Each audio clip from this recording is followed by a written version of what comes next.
Charles Darwin, em 1858, defendia a teoria da seleção natural na reunião da Linnean Society of London. Apesar do brilhantismo e do peso que a teoria teve para a explicação sobre a evolução, uma questão ficou sem resposta.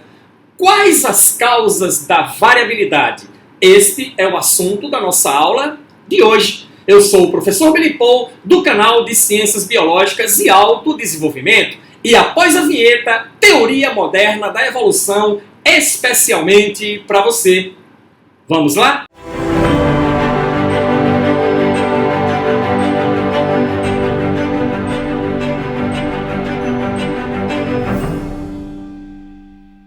Olá você! Tudo bem?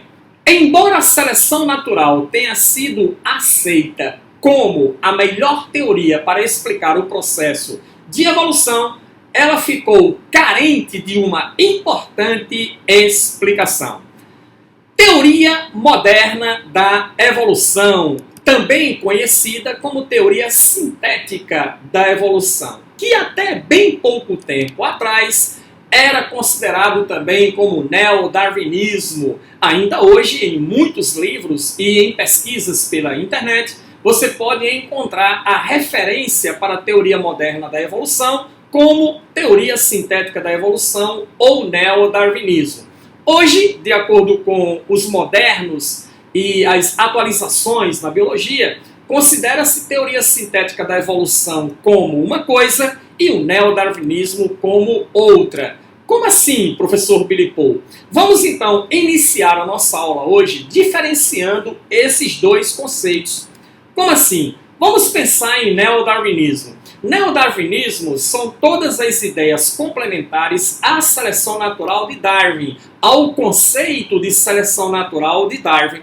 Então, no momento em que eu converso com vocês, como vamos conversar daqui a pouco sobre os tipos básicos de seleção natural, seleção direcional, seleção estabilizadora, seleção disruptiva, seleção sexual, seleção direcional, que são os tipos básicos de seleção, esses conceitos especiais não foram propostos por Darwin na época em que ele defendeu sua teoria ou mesmo escreveu o livro A Origem das Espécies em 1859. Para ele existia apenas o princípio da seleção natural, mecanismo de sobrevivência do melhor adaptado, as condições que são impostas pelo meio ambiente. A partir do momento em que os conhecimentos avançaram, as descobertas da genética, as descobertas da variabilidade, percebeu-se certas nuances quanto ao mecanismo de seleção natural em três comportamentos básicos que nós vamos conhecer hoje: a seleção direcional, a seleção estabilizadora, a seleção disruptiva. São conceitos modernos com relação à seleção natural e que somam e que agregam valor à ideia simples de seleção natural proposta por Charles Darwin. Então, quando atribuímos à teoria da seleção natural conceitos que agregam valor ao pensamento clássico de seleção natural de Darwin, denominamos isso de neodarwinismo.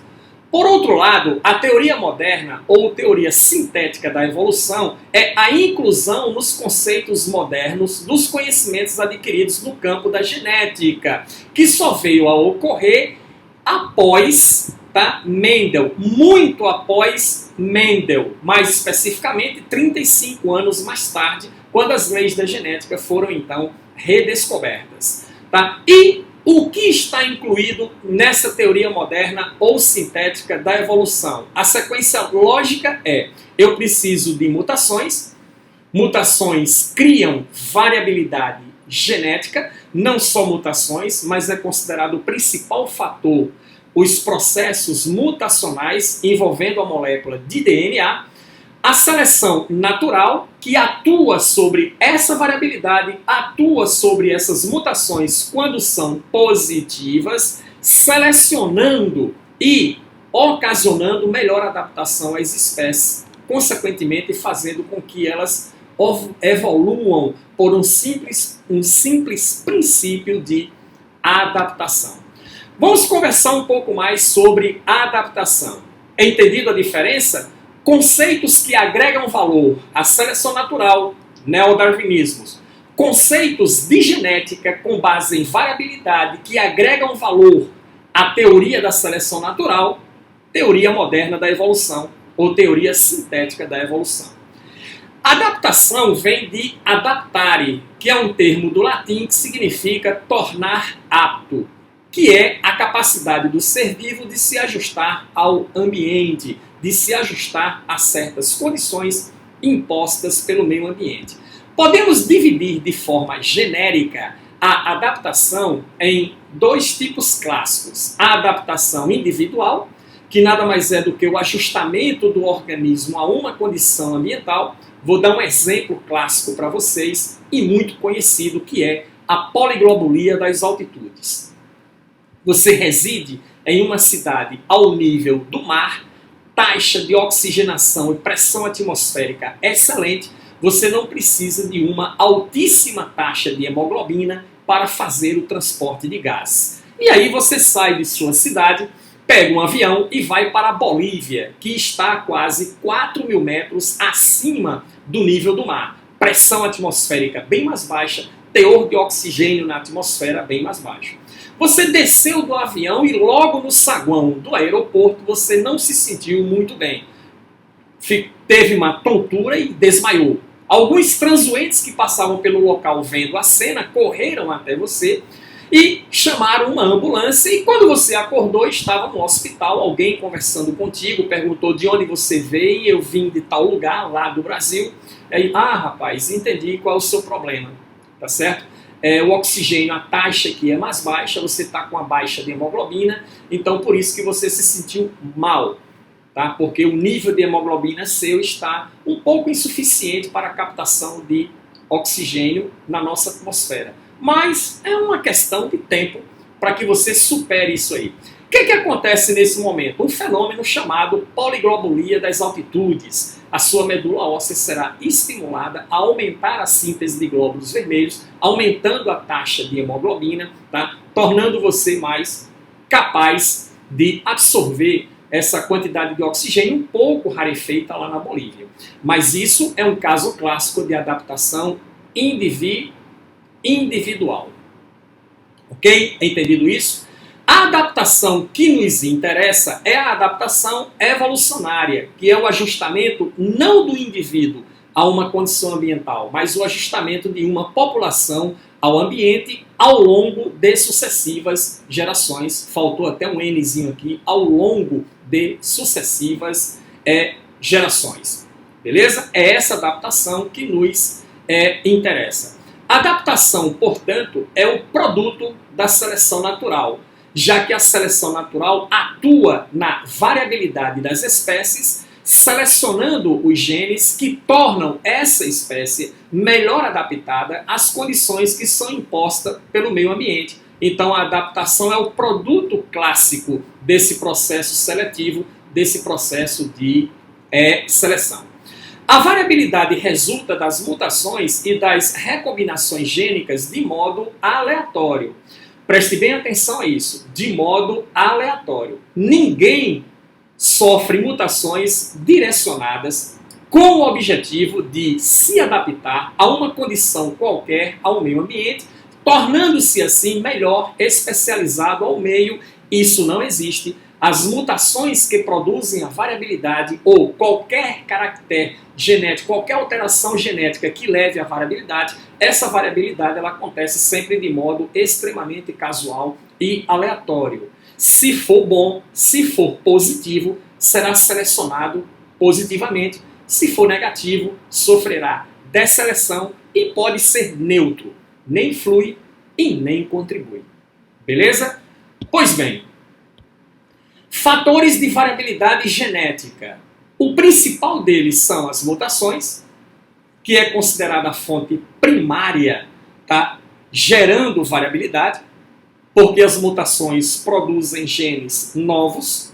Esses genes novos são sequências de informações genéticas, que muitas vezes a informação tem mais lógica do que a informação original, e isso então contribui para a evolução da vida.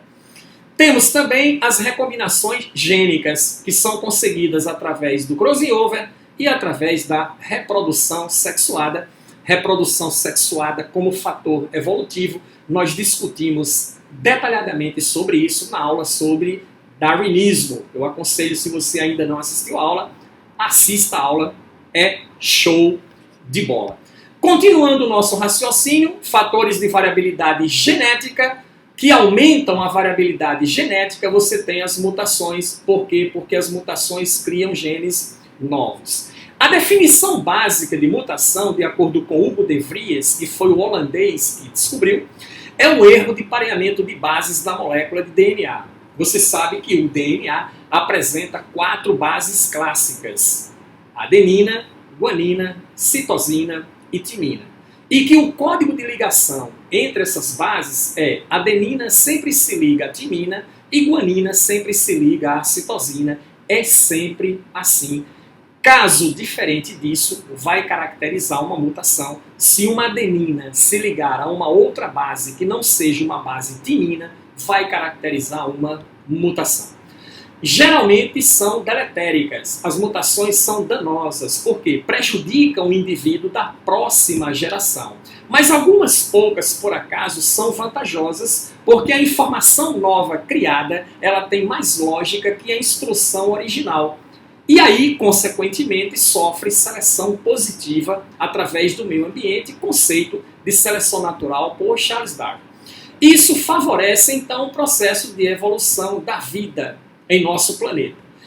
Agora, lembrando que mutações são alterações genéticas aleatórias. Origem das mutações. Um dos processos que originam as mutações é um fenômeno chamado de tautomeria. A tautomeria é quando uma base nitrogenada, por alterações químicas sofridas, se converte em uma outra base nitrogenada. É muito comum acontecer isso envolvendo citosina, que no processo se converte numa base uracila.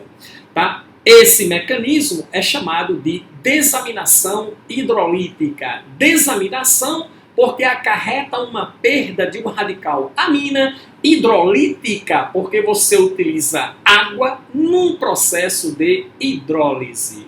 Professor, como isso funciona? Funciona assim. Aqui nós temos a base nitrogenada citosina e aqui nós temos a base nitrogenada uracila. Perceba que existem poucas diferenças entre uma base e outra. Observe que ambas têm um anel de carbono, entendido ou não? E uma coisa interessante sobre isso. Olha só, aqui eu tenho dupla O, aqui também. Aqui eu tenho radical NH, aqui também. Aqui eu tenho radical H3C, aqui também. Tá? Agora aqui eu tenho um grupo NH2, que é o grupo amina, e aqui eu tenho uma dupla ligação para o átomo de oxigênio. Aqui nós temos o carbono, ok? Beleza ou não? O carbono aqui do vértice, tá? Do nosso ciclo de carbono. E aí, veja só, adicionamos uma molécula de água, e aí o que é que acontece? A molécula de água é uma molécula de H2O, tem 2 átomos de hidrogênio e um átomo de oxigênio. Observe esse radical NH2. Observe que esse radical sai daqui na forma de NH3. Um dos hidrogênios da molécula de água reage com o radical NH2, quebrando a ligação química, formando amônia que sai da reação. Olha aí, menos NH3, menos amônia. Okay? A dupla ligação que está aqui para esse nitrogênio também é quebrada. Okay? A valência livre do carbono se une com o oxigênio da água formando dupla O e o outro hidrogênio se liga à valência livre do nitrogênio formando esse grupo NH. Só que agora eu deixei de ter uma citosina para ter uma uracila. Chama-se desaminação hidrolítica, e agora eu passo a ter uma molécula de DNA que tem uma base uracila no lugar onde deveria ser uma base citosina, caracterizando então uma mutação. Beleza? Entendido isso? Agora, na replicação deste DNA, quando ele for passar a sua informação para a próxima célula, no processo de divisão celular, Quando for replicar, no lugar onde deveria existir uma citosina, que se liga automaticamente a uma guanina, eu tenho agora uma uracila que vai se ligar a uma adenina, já que no código genético uracila se liga à adenina. E aí, na cadeia replicada, na cadeia neoformada, onde deveria existir uma base guanina, existe agora uma base adenina, caracterizando uma mutação clássica no respectivo cistron, sequência de 3 bases nitrogenadas da molécula de DNA, o que vai alterar o aminoácido codificado, o que vai alterar a proteína resultante. Entendido? Tal processo denomina-se de tautomeria. Professor, somente isso leva a mecanismos de mutação? Não, nós temos mutações que caracterizam as mutações cromossômicas. As mutações cromossômicas podem ser numéricas, as mutações cromossômicas podem ser estruturais. Numéricas afetam o número de cromossomos. É como um indivíduo que deveria ter 46 cromossomos, o indivíduo da espécie humana, e nasce com 45. Ou nasce com 47, sofrendo então uma monossomia ou uma trissomia de cromossomo. Tá? Nós estudamos muito bem isso aí na aula sobre alterações cromossômicas, numéricas e estruturais na nossa playlist de genética. Se você quiser, vai lá na playlist e você encontra essas 2 respectivas aulas detalhadas sobre mutações cromossômicas numéricas, sobre mutações cromossômicas estruturais. As estruturais que afetam a estrutura do cromossomo. Uma deleção, uma translocação, uma inversão e outras mais que podem acontecer. Beleza? Temos também a recombinação, que leva à variabilidade genética, conhecida também como crossover. Recombinação gênica, nós temos o crossover ou permutação, que é a troca de segmento entre cromossomos homólogos. Olha só, nós temos aqui um par de cromossomos. Esse par de cromossomos, ó, tem aqui um cromossomo azulzinho, tem aqui um cromossomo amarelinho, tá? Um é de origem paterna, o outro é de origem materna, eles formam um par, eles são homólogos, e é muito comum na meiose acontecer a troca de segmentos entre cromossomos homólogos. Perceba que o cromossomo azulzinho pegou um pedaço do amarelinho, o amarelinho pegou um pedaço do azulzinho, caracterizando então o fenômeno de crossover ou permutação, o que troca os genes de posição. Percebeu ou não? Ó, se eu tenho um gene azão aqui, e eu tenho um gene azinho, ó, eu tenho um gene azão aqui, eu tenho um gene azinho aqui, perceba que após a permuta, azão vai para o cromossomo amarelo, azinho vai para o cromossomo azul. Então essa permutação aumenta consideravelmente a variabilidade genética. A reprodução sexuada, que também promove variabilidade. Por quê? Porque combina alelos de diferentes formas. Sendo que recombinação gênica e reprodução sexuada difere bastante das mutações. Porque nas mutações ocorre a produção de novos alelos, a produção de genes novos. No crossover ou na reprodução sexuada, eu tenho apenas a recombinação de genes, ok? E não o surgimento de genes novos. Essa é a diferença entre mutações em relação aos processos de recombinação gênica. Beleza? Tipos de seleção natural. 3 padrões básicos: direcional, estabilizadora ou normalizadora, disruptiva ou diversificadora. Professor, o que é o padrão de seleção natural direcional? Vale salientar que agora nós estamos aqui dentro de um conceito relacionado ao neodarwinismo. Enquanto nós estávamos falando das questões genéticas relacionadas à variabilidade, estávamos dentro de um conceito relacionado à teoria sintética ou teoria moderna da evolução. Beleza? Seguinte, a seleção direcional é quando condições ambientais favorecem um fenótipo extremo que representa a média do caráter. Estabilizadora ou normalizadora, as condições ambientais favorecem o fenótipo que constitui a média. Esse tipo de seleção é típico de ambientes onde há relativa estabilidade.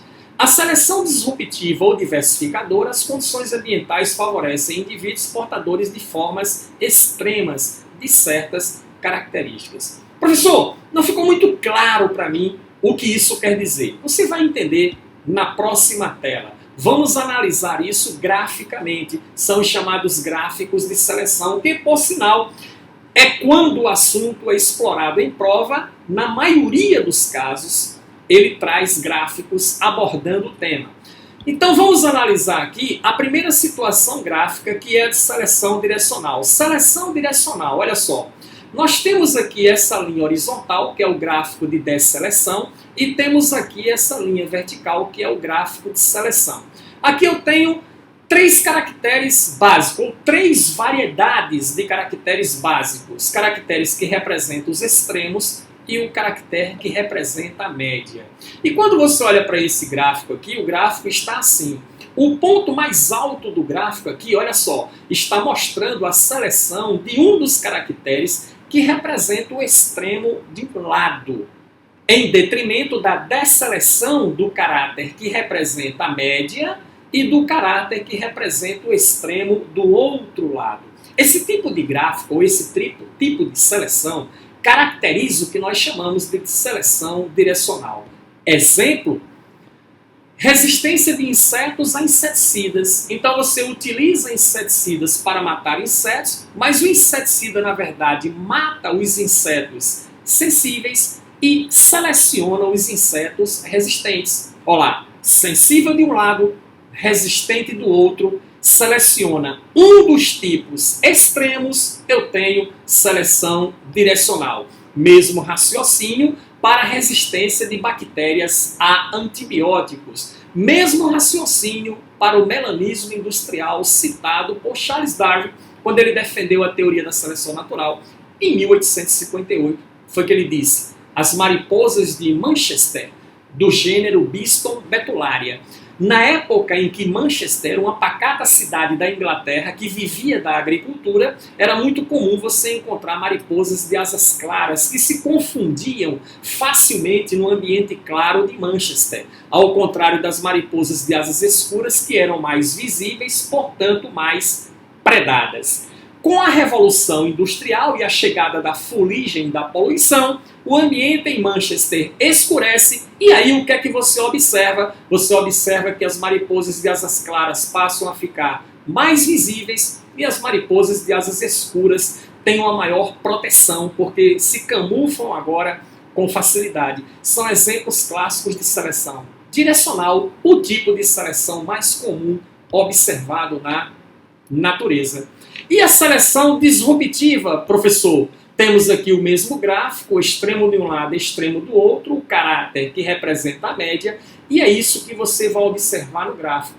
Perceba que os pontos mais altos do gráfico estão relacionados à seleção do extremo de um lado, à seleção do extremo do outro. Seleção do tipo, então, disruptiva. Como exemplo, a gente pode citar os tentilhões de Darwin, bico longo, bico curto. Quem tinha bico longo e fino se alimentava de larvas colocadas em buracos no tronco das árvores que eram cavados por pica-pau. Quem tinha bico curto e grosso se alimentava de sementes duras, quebrando as sementes para comer o interior. Mas quem tinha bico intermediário, entendido ou não, nem era longo, nem curto, nem grosso, nem fino, não era adaptado muito bem ao recurso alimentar disponível nas ilhas. Então você verificava claramente um processo de desseleção dos indivíduos que compunham a média do caráter.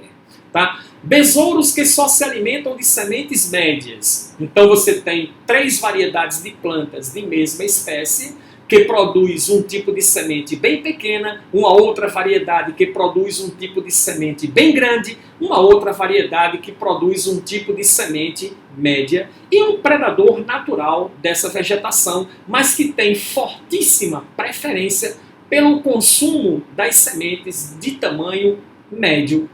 Então as plantas que produzem sementes médias têm menos chances de reproduzir e deixar um grande número de descendentes no ambiente.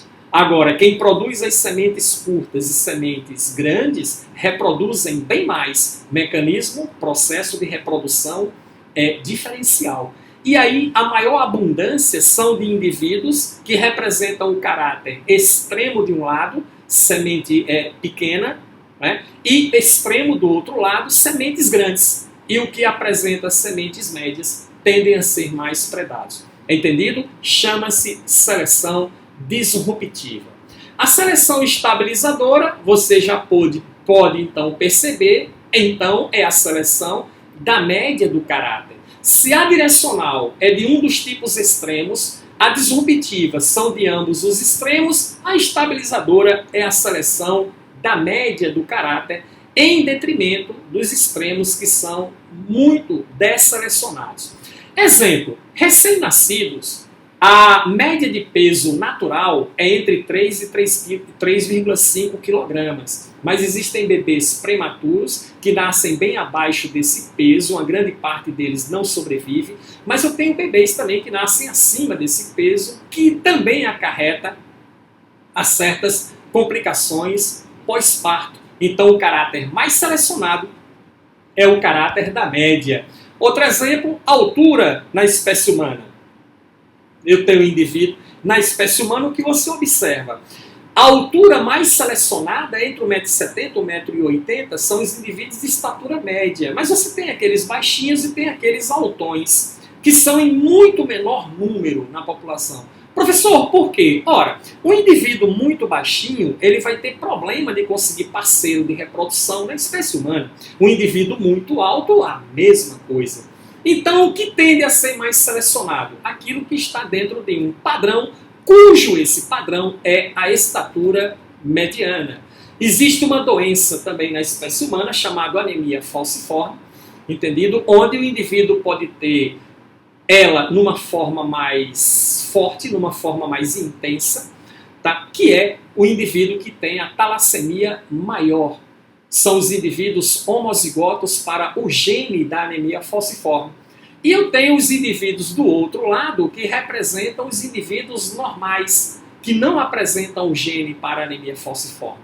E eu tenho um indivíduo que possui o traço falciforme, é o indivíduo heterozigoto para o gene. Os genes são codominantes entre si, ele produz hemácias normais e hemácias com defeito, mas aí ele tem a anemia numa forma mais branda, consegue sobreviver sem problema nenhum e passar essa característica aos indivíduos filhos.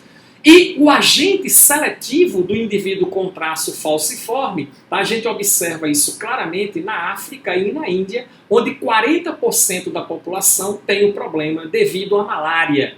Tá? Indivíduos que morrem de malária na África e na Índia geralmente são indivíduos normais. Quem tem a talassemia na forma mais intensa, em homozigose, entendido?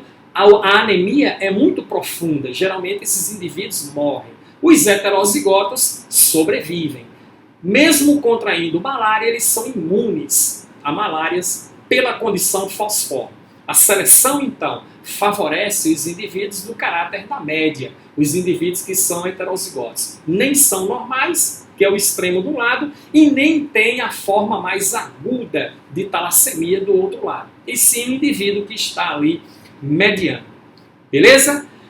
Outro conceito importante para concluir é a deriva genética. Deriva genética é a perda não seletiva, aleatória de alelos. Mudança na frequência dos alelos de uma população, consequência de um evento aleatório, como, por exemplo, uma catástrofe natural. Um grande terremoto que dizima uma grande massa da população de uma região, um tsunami, tá? Um vulcão que entrou em erupção e destruiu tudo que estava ao seu redor. Em resultado, grande parte do patrimônio genético natural presente, ele desaparece, ele se exaure, ele some, entendido? E daí para frente, o que restar disso é por onde o processo vai evoluir, é por onde as espécies vão reproduzir, passando essas características aos descendentes, mas baseado no que sobrou. Eu vou ter uma grande perda de variabilidade genética, de patrimônio genético, nessas situações catastróficas. E aí eu vou ter a reconstituição desse patrimônio, de certa forma vou, a partir das espécies que restaram. Mas isso denomina-se deriva genética. A outra situação, outros tipos de seleção, professor, a seleção sexual, que falamos muito sobre ela no darwinismo. Assista a aula se você ainda não assistiu. e a seleção natural, a seleção artificial, tá? Que é a seleção imposta pelo homem. Vou trocar isso aqui, não é seleção natural, é seleção artificial, que é a seleção imposta pelo homem. Vamos conversar sobre a seleção artificial? Vamos lá, uma história evolutiva. No Japão, no século XII, o Japão era governado por um clã de guerreiros samurais chamados Eiki. O imperador dos Eiki era um menino de 7 anos, seu nome era Antoko. Quem tomava conta de Antoko era sua avó, a senhora Amin. Os Eiki, há muito tempo, travavam a batalha sangrenta com outro clã de guerreiros samurais chamado Shenji. Os Shenjis diziam ter um direito ancestral ao trono imperial do Japão. A batalha final entre os dois clãs aconteceu na cidade de Danoura, no mar interior do Japão, no dia 24 de abril do ano de 1185. O que aconteceu depois é contado na lenda dos Eiki. Os guerreiros Eikis, na verdade, na batalha, foram sobrepujados em número e em estratégia, perderam a guerra. E os sobreviventes atiraram-se ao mar e se afogaram porque é uma desonra para um samurai medieval perder uma batalha. Então, todos morreram. Apenas 43 Eikis sobreviveram, todos mulheres. Essas mulheres, que eram damas de honra da corte imperial do Japão, tiveram que vender flores e se prostituir para sobreviver. A senhora Amin, para evitar que Antoko fosse capturado pelos inimigos, fugiu com ele no barco. No meio do oceano, o garoto perguntou: "Aonde vai me levar?" E ela disse: "No fundo do mar está o nosso palácio." Logo depois estavam os dois cobertos pelas ondas. Algumas semanas depois, alguns dias depois, o corpo de Antoko foi encontrado boiando na praia. As mulheres Eikis embalsamaram o corpo de Antoko, construíram um mausoléu conhecido como Templo de Akama. E todo ano, no dia 24 de abril, celebram-se os eventos da Batalha de Danoura. É um feriado importante lá no mar interior do Japão. Aí você pergunta assim: professor, o que essa história tem a ver com seleção natural? Muito bem. Na região da batalha, tá, existem muitos pescadores de caranguejo. Era uma cidade que vivia muito da pesca de caranguejo. O tempo passou. Muito tempo depois, após os eventos da Batalha de Danoura, aconteceu um fato curioso lá. Esse fato curioso era o seguinte: os caras começaram a pescar os caranguejos e perceberam que nele existiam estranhas marcas na carapaça que lembravam uma face humana. Eles então pensaram assim: cara, esses caranguejos são os guerreiros Eikis que vagam pelo fundo do mar. Presta atenção agora. Se você é um caranguejo comum e for pescado, você será comido por um ser humano. Mas se você for um caranguejo Eiki, você será jogado de volta ao mar e poderá ter muitos caranguejinhos bebês iguais a você. Deu-se então início a um processo de seleção. 800 anos, 900 anos depois, passeando pelas praias de Danoura, você não só encontra um caranguejo que tem estranhas marcas em sua carapaça que lembram uma face humana, mas que lembram a face de um guerreiro samurai. E isso não tem nada a ver com a vontade dos crustáceos. A seleção é imposta pelo exterior. E se a seleção artificial é capaz de provocar mudanças tão profundas ao longo de poucos séculos, imagine o que a seleção natural não será capaz. A resposta é toda a diversidade do mundo biológico. Era esse o recado que eu tinha a dar a vocês hoje. Vá na descrição do vídeo, baixe a lista de exercício referente ao assunto para que você possa praticar o que foi estudado. Nos encontramos na próxima aula. Até lá!